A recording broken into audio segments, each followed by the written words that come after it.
Hey, this is Timolyn Bowens.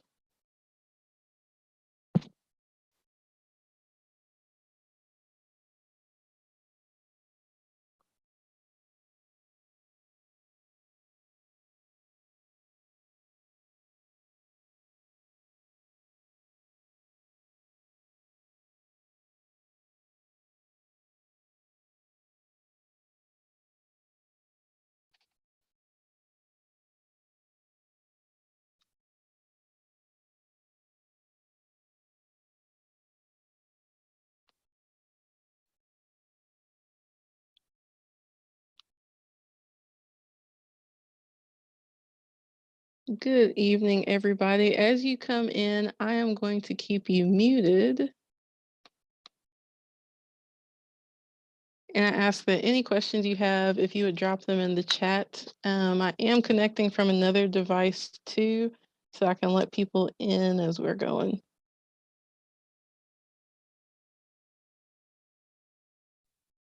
Hi, Timolyn.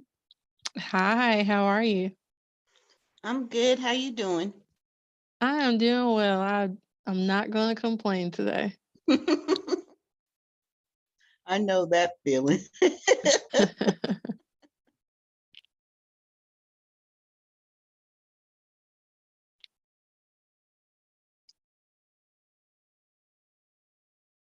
All right, and we will not be here from 6 to 8. I just did that as a buffer.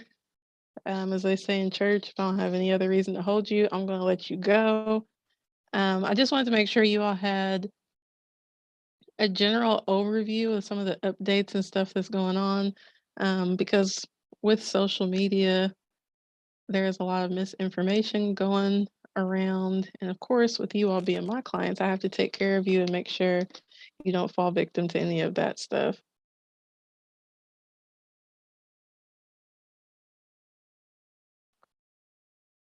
So I think right now I don't have anybody else in the waiting room for the moment.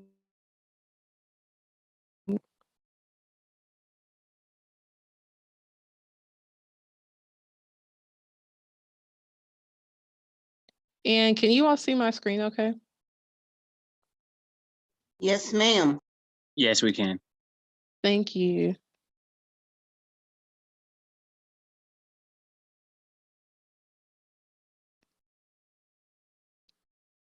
All right, so I'm going to go ahead and get started. For the most part, each and every one of you has talked to me.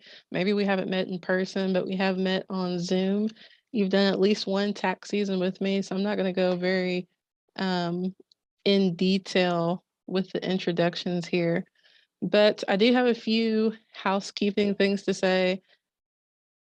Please, please, please, as I'm going through the presentation, if you would stay on mute. I think we've all done at least one Zoom meeting in the past 2 years. I am going to give space at the end to ask questions. And at the end, I'm also going to pull up Onboardable, the new portal. So I can give you an idea of what it's supposed to look like on your side. And if you have any questions, I can go ahead and answer them from there. Like I said, the majority of you have done at least one tax season with me. One of the things when I was listening to feedback was that everybody's not connected to me or connected with me on social media. So some of the updates that I give on social media, my general client base, they were missing. So I wanted to take this opportunity just to give you all a heads up on certain things.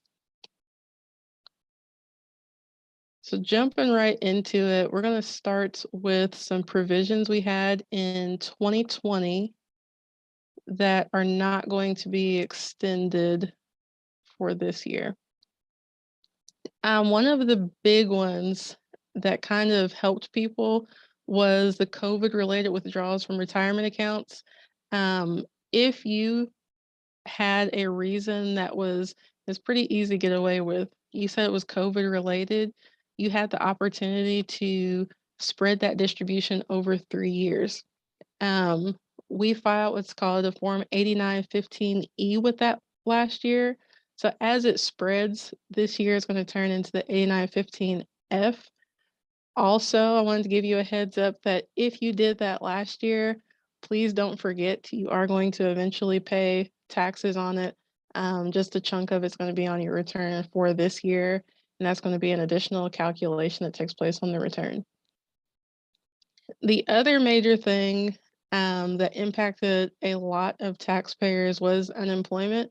It kind of threw people off because typically unemployment is taxable, but last year in the middle of tax season, um, Congress decided that the first 10,200 was going to be excluded. So all unemployment benefits, if you were a recipient in 2021, are going to be taxable.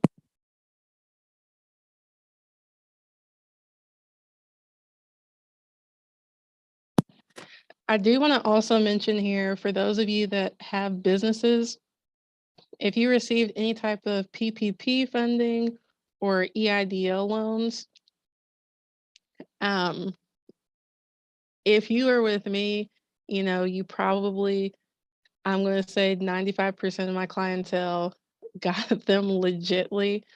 For people that created businesses, though, the IRS has dinosaur technology. They are very slow to getting around with things, but they are not stupid.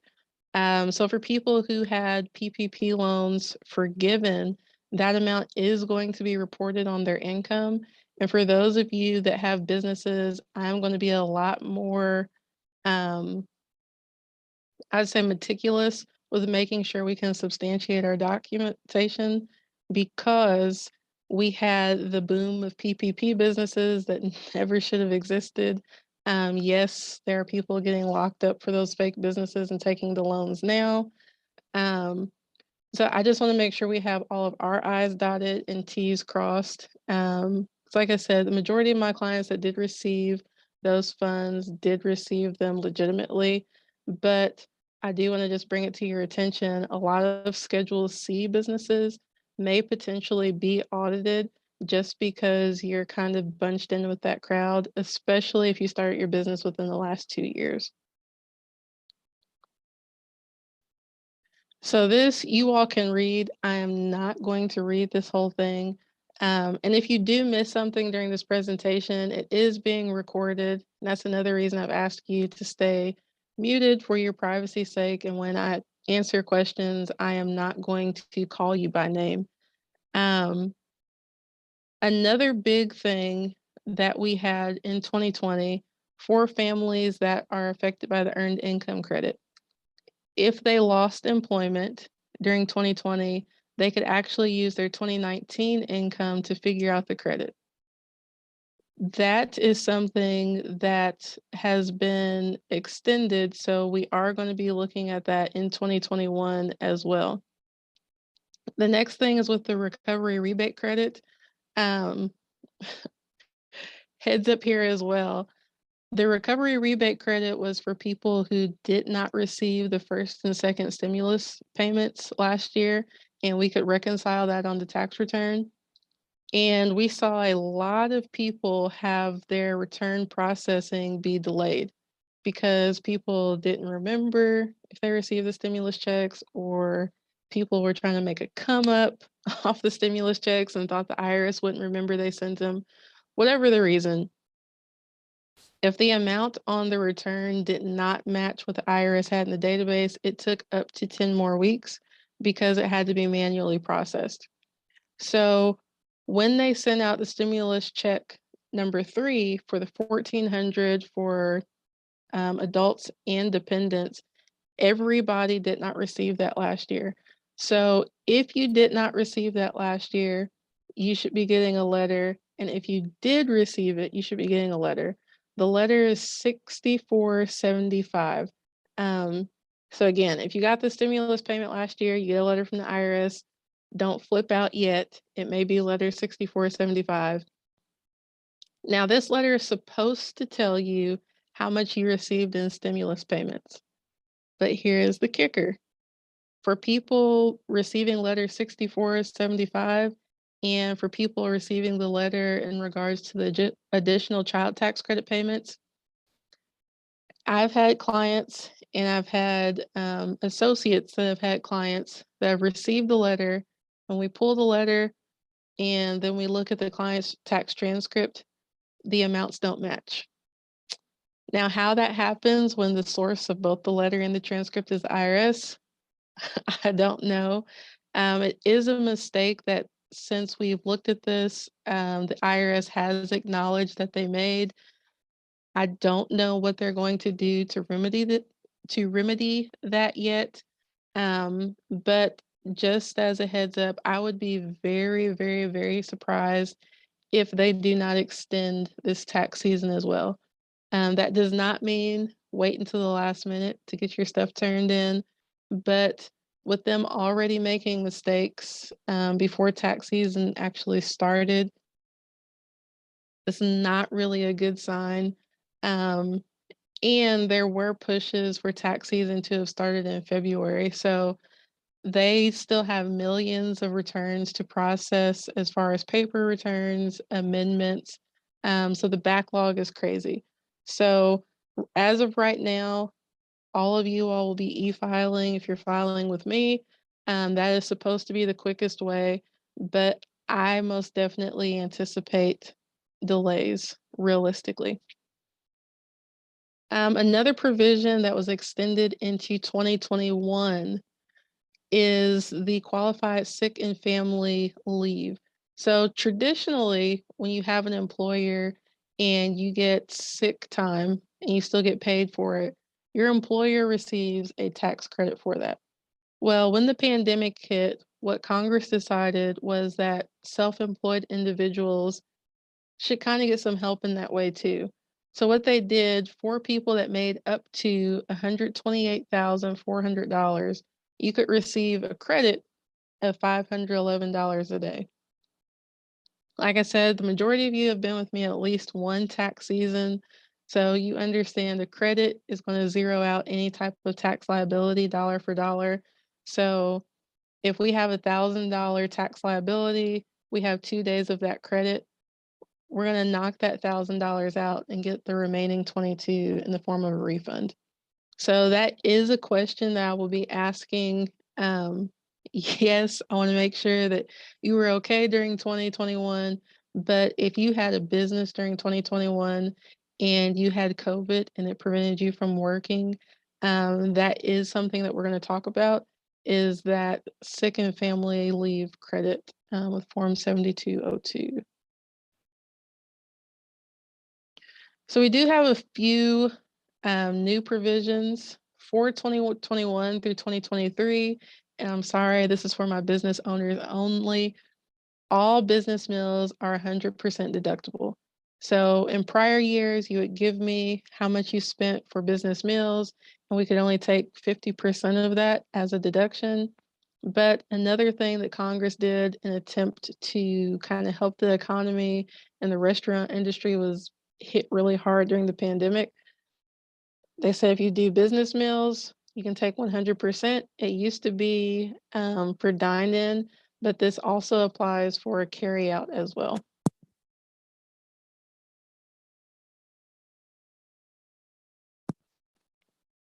Sorry, I feel like I'm starting to lose my voice. I have been talking to our good friends at the IRS literally all day today. Another new provision, this was introduced last year, just like the economy was hit, restaurant industry was hit. Charities suffered a lot during the pandemic. So what the IRS Congress allowed us to do was even if you don't itemize, you can take a charitable contribution deduction. This year it was expanded. So for married filing jointly couples, we have $600. And for single individuals or head of household or married filing separately, you can do up to $300. It has to be a cash contribution, and you do have to have the statement, just saying that you gave and you didn't receive anything in return. Our HSA contribution limits and eligible expenses were expanded. So most definitely, if you have an HSA, you want to make sure you're taking advantage of. Now you can get over-the-counter medicines. You can get COVID supplies such as masks, hand sanitizer, sanitizing wipes. Um, there's really been a lot of stuff added to it. If you're unsure about something, you can always check with your HSA administrator just to confirm that it is an eligible expense. But you can buy things like Zyrtec, Benadryl, Advil. Um, it really has been expanded to help people to get everyday medical things. If you're thinking, oh, well, I don't really use any of that stuff, I do just want to remind you that HSAs do have a triple tax benefit.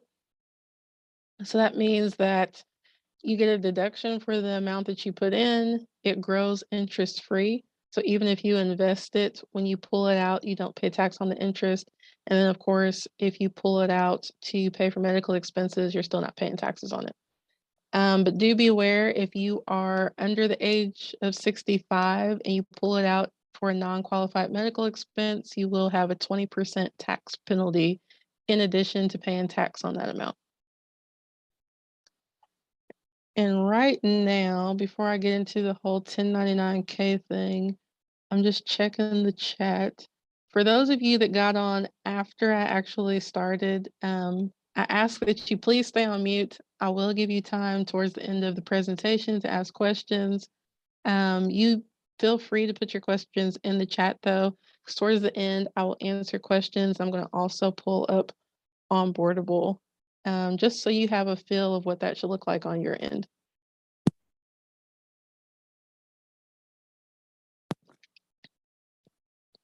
All right, so I have the chat pulled up. If you have heard that you should stop using Cash App or Venmo or Zelle because the IRS is going to send you a 1099, will you put a 1 in the chat for me? Or if you've heard of the Zelle loophole to make sure that you don't get a 1099. All right, I got a few people that have been on social media. You had to have been asleep if you haven't seen it yet. So I do want to clear up any questions that you all may have about this. So if you have a side hustle, um, whether you're baking cookies, driving an Uber, um, even if somebody, if they're a tax professional, okay, they just pick up side income. The IRS tax code says any self-employment income, so any of the things that I just mentioned, even if you have a Jordan collection, you're selling them on eBay,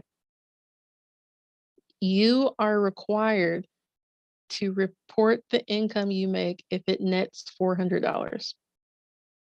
So what that means is, okay, let's say that you made $1,000 off of sales, but your expenses were 600. Because you were still at that $400 amount, the IRS is expecting you to report that on your taxes. So that's myth number one busted. Just because you didn't get a 1099K before, it doesn't mean that you didn't have to report income. The second thing, a 1099K is different from a 1099 miscellaneous. That's what we used to have before. Now we have the 1099 NEC, which is just non-employee compensation. What a 1099K does, it lets the IRS know how much you made from a third-party merchant. So for example, I send you all an invoice through QuickBooks. That's my merchant. Prior to this year, the IRS only required those merchants to send 1099Ks if there were over 200 transactions. And now I'm having a brain fart. I want to say 200,000. It was a big number that a lot of people weren't hitting. Well, what happened is if there's no paper trail, we have people that do not report stuff to the IRS. I mean, I know them, you know some people like it. It's okay. We all know them. So what was happening is maybe you went to the barbershop. When you went to the barbershop, the barber, instead of running it through Square or something, would say, just cash at me. As I mentioned before, the IRS has dinosaur technology They are slow on everything, but they aren't stupid. So what happened is as we have more advanced technology with Cash App, Venmo, Zelle, it was pretty obvious that people were using these third-party merchants to get around reporting their income. So, like I said, slowly but surely, the IRS said enough is enough. So now, because they're being used as third-party merchants for business versus just peer-to-peer sharing, the IRS has that 1099-K filing requirement. And it just shows the different months and how much was sent or received, I'm sorry. But here's the thing where I don't want you all to get all flustered. That is for business accounts. So if you are in your office and somebody paid for the catering, you have to send them your $20, that person is not going to get a 1099-K. Um, an example, I have a family member, and when their children were in college, everybody was on the same phone plan. It's cheaper to stay on the family plan. So every month, everybody cash apps the mom their portion of the phone payment. In the memo, and I've advised them, put in what it's for because that's consistent. They have the paper trail, they can show it if ever questioned. What I'm going to advise you all to do, if you are doing something where you're earning income, set up a different business account for it. And two, don't try to get around reporting the income by putting something crazy in the memo. I'm connected with a former IRS auditor, and she brought up an amazing point because there's a post going around social media that says just say it's for birthday and that kind of stuff. What are you going to do when the IRS asks you why you got $15,000 in birthday gifts? I mean, I'm claiming it. I don't know where my wealthy friends are at. I'll get $15,000 for my birthday one year, but it's not happening. So then you're going to end up in more trouble with tax evasion. So if you're using your personal account and people are sending you, hey, thanks for covering lunch or their share of a trip, something like that, you will be fine. But if your Cash App starts picking up consistency, so like I used a barber earlier, every Saturday you have like 10 different transactions of $45. That looks like business transactions. So if you are being innocent, you will be fine. You'll have that paper trail. But Cash App, Venmo, those different merchant services, they are actually they're cracking down better too. So if anything looks mysterious, they right now they're really pushing people to business accounts. Does anybody have any questions about that? Because I get DM'd on the daily since that was brought to people's attention last March, literally, about that filing requirement.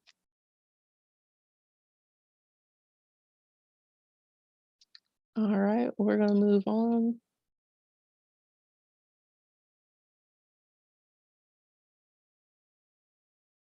So something else that is new for earned income tax credit, for the earned income tax credit, before the minimum age was you couldn't be a college student.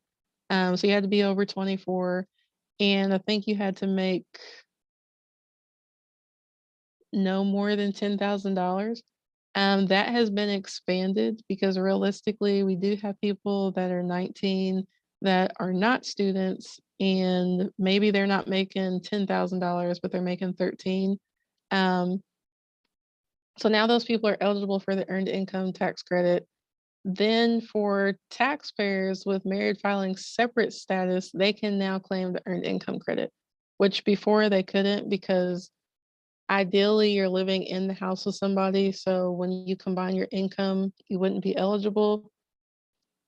I will give you all my perspective. I think that one will probably backfire. So, if filing separate makes you eligible for the earned income credit, there is going to be more due diligence just to prove that you're not doing that only to get the credit. So with the child tax credit, see how many parents I have. This was also expanded in 2021. And then we had the whole mess with the advanced child tax credit payments. Yes, they were good in thought in theory, but this is going to be another thing that does delay our tax season. These letters also do not match taxpayers' transcripts. Yes, the IRS has acknowledged they made a mistake. No, they have not said how they're going to remedy it yet.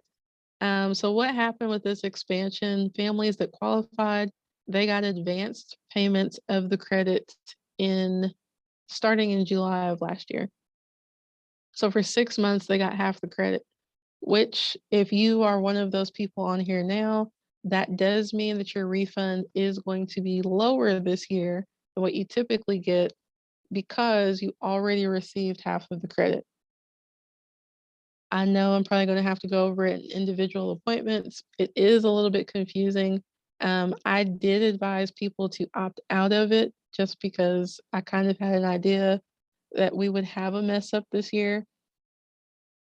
In previous years, it has been $2,000. A portion of it has been refundable. With the expansion for children that are 6 to 17, it was expanded to $3,000. And for children 0 to 5, it is $3,600. If you did not take the advance, again, any tax liability that you have, it is going to zero that out dollar for dollar. And now the full thing is refundable. So if you don't have any more tax liability left, you'll get it back in the form of a refund. With the child dependent care credit, um, unfortunately, this is another thing where we are probably going to see delays with returns. And for those of you where these things don't necessarily affect you, um, no worries. You probably won't be in the category of people that are going to have delayed returns. But with the child dependent care credit, what they did before, the maximum amount you could do for the credit was $600. It was not refundable. Now, with the expansion, you can claim up to $4,000 for the first dependent and then $4,000 for the second dependent. And that is now a refundable credit.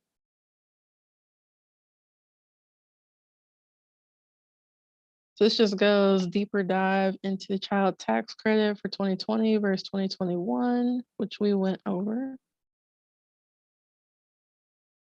And now I'm just going to go over a checklist, which you have this as well in onboardable. But I know some people have been asking me, like, what can I do to get ready now? What can I get together? And how should I get it together?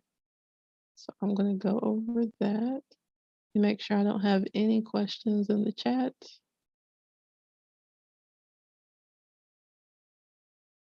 All right. So this is for individuals. Like I mentioned before, letter 6419 for the advanced child tax credit and letter 6475 for the recovery rebate credit. If you had children and you were eligible for the child tax credit, we will not be filing if you don't have that letter. It's going to hold just as much weight as the W-2 this year. Same thing with the stimulus payment. If you got the third stimulus payment, we really need to see letter 6475 just to make sure. And like I said before, right now, the two sources or the two documents are coming from the IRS. They don't match, but we need at least one of those from the IRS to substantiate what we're claiming on the return. I did see an uptick with people contributing to IRAs that were outside of their job. So you want to make sure you have form 5498. Keep in mind that you do have until April 18th. As of right now, the tax deadline is extended. You have until the deadline to contribute to an IRA. Right now, it's very popular to roll over your traditional to a Roth IRA. If you're not familiar with a Roth IRA, you're taxed on your contributions right now. but when you pull them out, you don't pay tax on them. So it really is going to be strategy. If you're closer to retirement, that is a good idea. Um, if you still got some time to go, you may really want to consider that because with all of the free money going out right now in the past 2 years, taxes are going to go up. Um, so you may not get as much bang for your buck pulling out from a Roth in, say, the next 5 to 10 years. Also, be mindful if you do roll over your traditional 401k, IRA to a Roth, that the full amount that you roll over, you will be paying taxes on this year because you didn't pay taxes on it before. So if you roll it over to a Roth so you don't pay them later, you'll pay them when you roll it over. For any donations you gave, I don't want to say lazy, but a lot of charitable organizations don't send letters out anymore. They kind of send you a receipt when you give the money and they say, hey, keep this for your records. Yes, I believe that you all are honest people, but if you have where you gave money, I'm going to need more than just where it came out of your account. I need some type of statement to substantiate that. And then, of course, we have the traditional things. So if you were an employee, we need your W-2s, 1099s. If you had a marketplace healthcare plan, a 1095A, if you have it through your employer, we're no longer required to report that. So if you have a 1095B or C, that's good for your records, but I don't necessarily need it. If you receive unemployment, like I mentioned before, that is taxable. So make sure that you do have the 1099G. We can't just leave it off and that be fine. It will get flagged. Your return will get delayed. So make sure you're giving me everything. We want any rental property income, business income and expenses, any other income. A lot of people aren't aware. Well, you all are aware. The IRS, well, they want to know about every red cent. That includes prizes. So for people who, let's say, for example, you have Humana as your healthcare provider, they have the different incentives where they give you the prize. They will send you, it should be sent out by January 31st, the value of your prize. So, for example, I have a client, he gets a new Fitbit every year, and Humana sends him the statement, the 1099 to let him know how much that Fitbit is worth. That does have to be recorded because it's a prize and it's not earned. You don't pay self employment tax on it, it just goes in as other income. For those of you in Kentucky, you also want to make sure that you turn in any mortgage interest statements, as well as other states. But I just know for Kentucky specifically, because you may not qualify to itemize on the federal return, but you will on the state return. And of course, it's not just me being meticulous. If you do have a dependent, we do still need, unless it's in our permanent file, we need a social security card. We need proof of their residence with you. If you live in a home where your child stays with their other parent sometimes, and then with you other times, because unfortunately, people are still out here borrowing children for the tax return. So we just want to make sure that you are actually qualified to claim them for this year because you don't want the IRS to come back 3 years from now and say, hey, you got to give us this $3,600 credit back. So here are some important due dates. We have the partnership and S Corp are due March 15th. Please, please, please, if you have started a business with anyone else and have a partnership, make sure that we talk before March 15th. Same with an S Corp. A lot of people get confused, even if they are a single member LLC, but make the election to do an S Corp, your taxes are due 3/15, not April 18th. Individual and corporation taxes are due April 18th. Nonprofit taxes, if they have a calendar year end, are due May 15th. If you have a nonprofit you started and you have a fiscal year end, it's going to be 4 months and 15 days after that. The IRS did successfully start accepting returns on Monday, the 24th, which was this Monday. And then they started accepting partnership and S Corp taxes on January 7th. Now, me personally, I did not send anybody's return in yet, um, because it's just happening years past, and I've seen it happen to preparers this year. They send something in that early, and it's like, oh shoot, I just got another 1099 I forgot about, or another W-2. So it's definitely better safe than sorry to make sure that you have everything. Okay, so I have a question in the chat. Do we need proof for elderly parents? Yes, you will need documentation to substantiate that as well for, excuse me, any type of dependent, whether it's a parent, if it is a college age student, the tax credit isn't worth as much. It's $500 versus 3,000 or 3,600. With an elderly parent, actually, elderly parents don't even have to live in your home. You just have to provide more than half of their care. So what does that look like? If you are paying for the living facility they're in, um, if they're living in your home rent free, so maybe like yeah, they still pay for their groceries and that type of thing, but the IRS looks at the overall picture. So if you're paying for the home they live in, the utilities in the house they stay, you need that information. Also, what I've found is best practice, I usually, for my file, find a note or have a note from the parent agreeing to that. Because when you do claim your parent, it does change the amount of their standard deduction.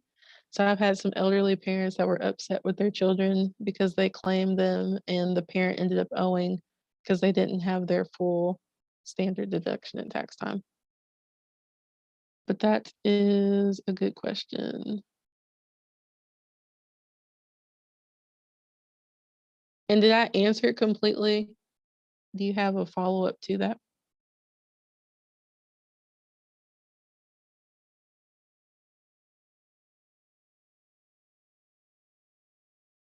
Alright, so when I get on the phone with you all, the expectation again this year is gonna be 7 to 10 business days. Um, Last year, you all didn't meet the preparers that I had working with me. Okay, we'll go over it during our session. You all didn't meet the preparers that I had working with me. This year, the people I've hired are going to have a more active role. So I will show you in um, onboardable here in a moment. When you are on your screen, you are going to see me. I am still going to have to Okay, see, I'm still gonna review every return, sign it, and most likely I will be doing the review for you.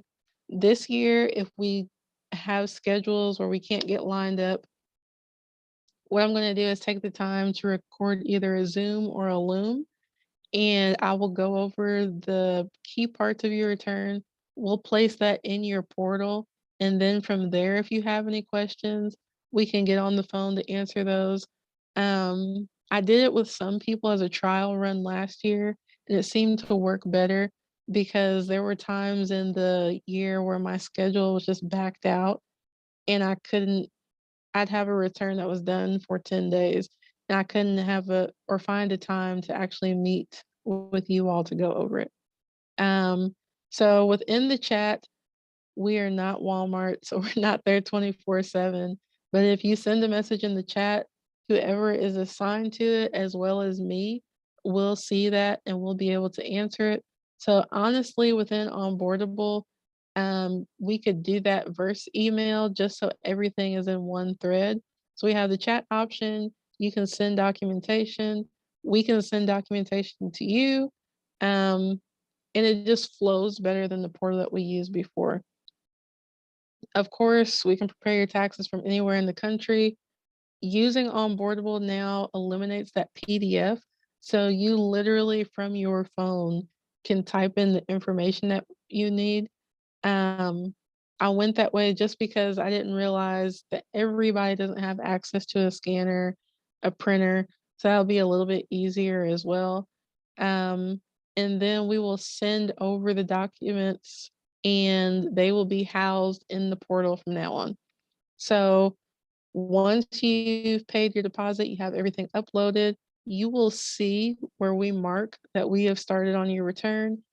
If we need anything else, we'll send you that request in Onboardable just so things don't get lost in my email anymore and we can get to it timely. If you have any questions, that's also why you have somebody else assigned to your file as well as me, just so we can get those answered in a timely manner. And with you having that in there, we're going to make sure that you have a copy of your return as filed. You are going to have a copy of the IRS acknowledgement, which I know a lot of you didn't actually get that unless requested. I want to make sure that it's all in one place. So you have those two things, the state acknowledgement as well. And then you also have a client copy too. So what I'm going to do now,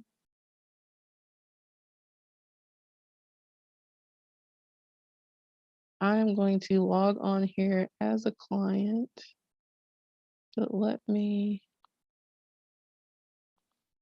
bring this over.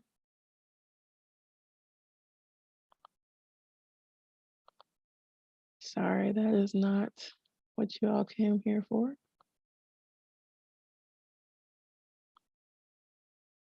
All right, so if you can see the onboardable login as a client screen, will you let me know down in the chat, please? You can just drop me a 1 or I see it.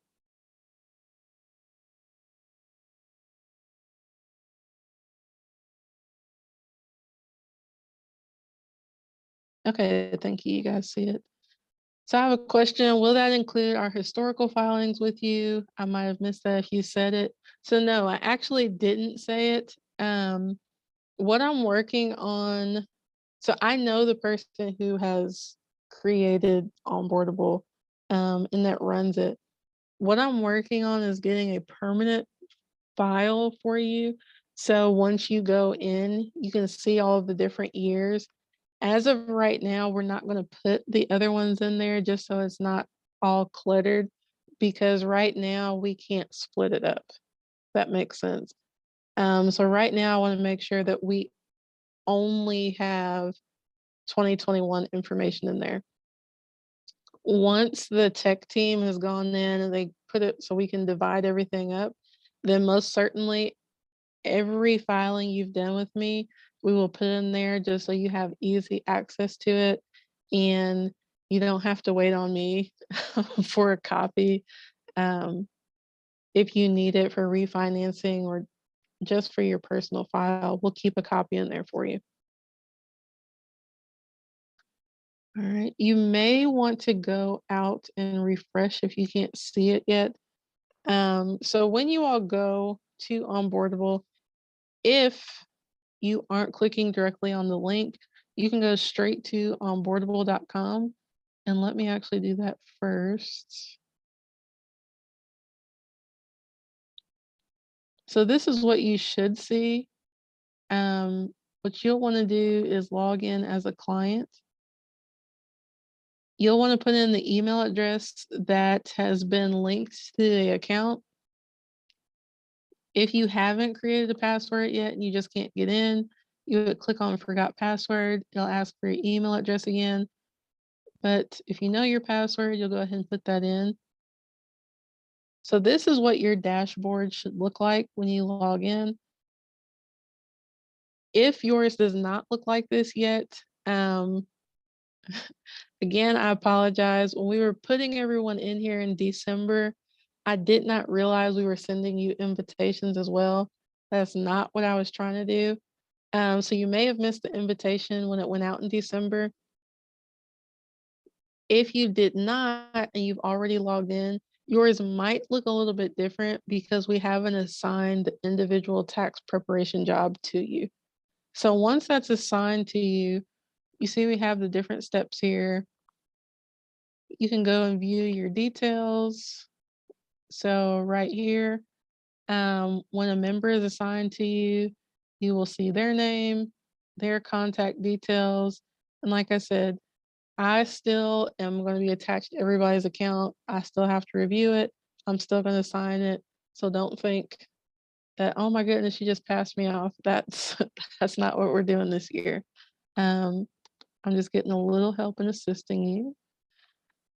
So step one is going to be the onboarding questionnaire.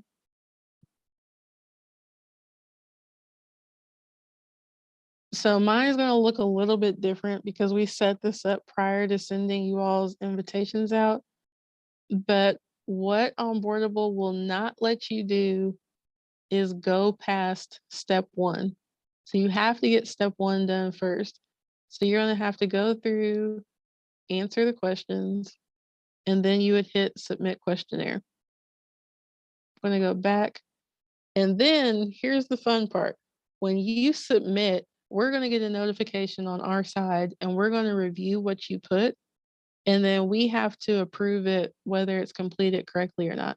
So you're not going to be able to say, okay, I don't want to do the questionnaire right now. I'm just going to hit submit and then send a blank one and it automatically lets you go to the next thing. It's not going to work like that. So we're going to make sure that we have all the questions answered. If we need clarification on something, we're going to send that over to you. And then once we approve it, it'll take you to the next step. So here with uploading documents,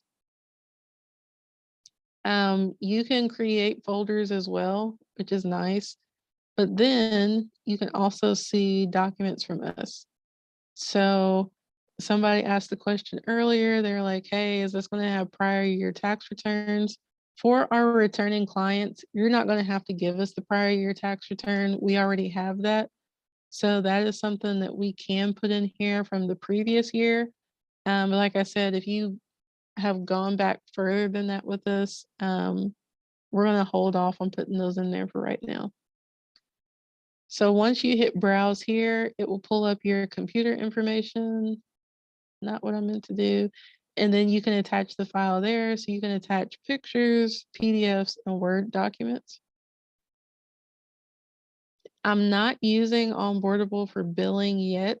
Um, it's a third-party merchant service. It's Stripe. If you're familiar with Stripe, ever purchased anything with it. Right now, we're still going to use QuickBooks because I think that's more efficient at the moment.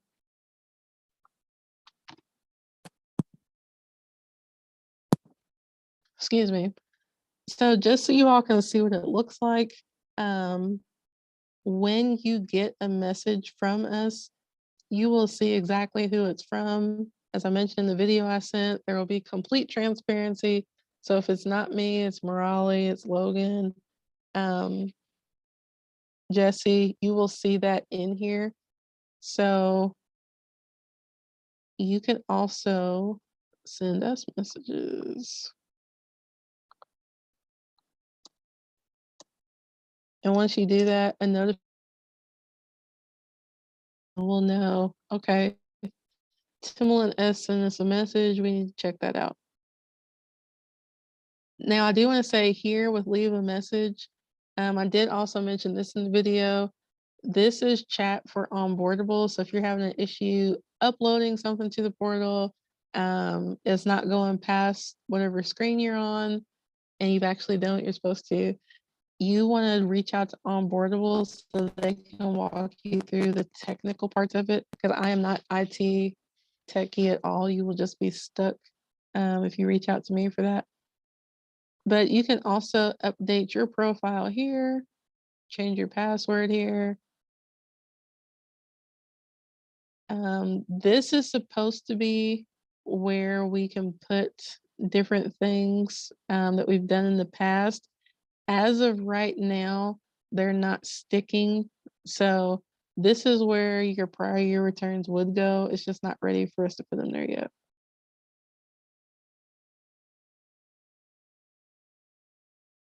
Let's see.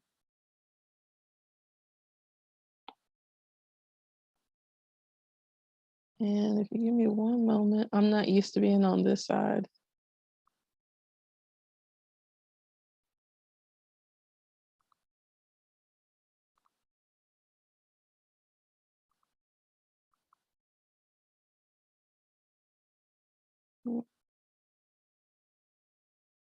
Okay, I'm gonna breathe. So there is a section on here, and it might be because I'm not past step one, where you can see your workflow though, and we can assign you due dates. So for example, if we need um, another copy of your W-2 because it was a little blurry, once we send that in there and assign you that task, we can give you a due date for it, just so we can kind of keep stuff streamlined. Because what I don't want to do is what's happened in the past where we get started on a client and then 3 months later we're plopping whatever in there, just so that way we both know what the expectations are from us and from you.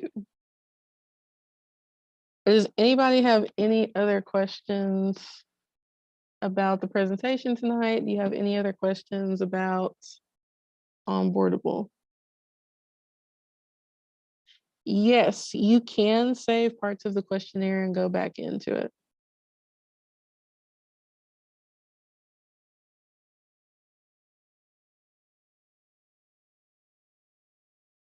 Any other questions?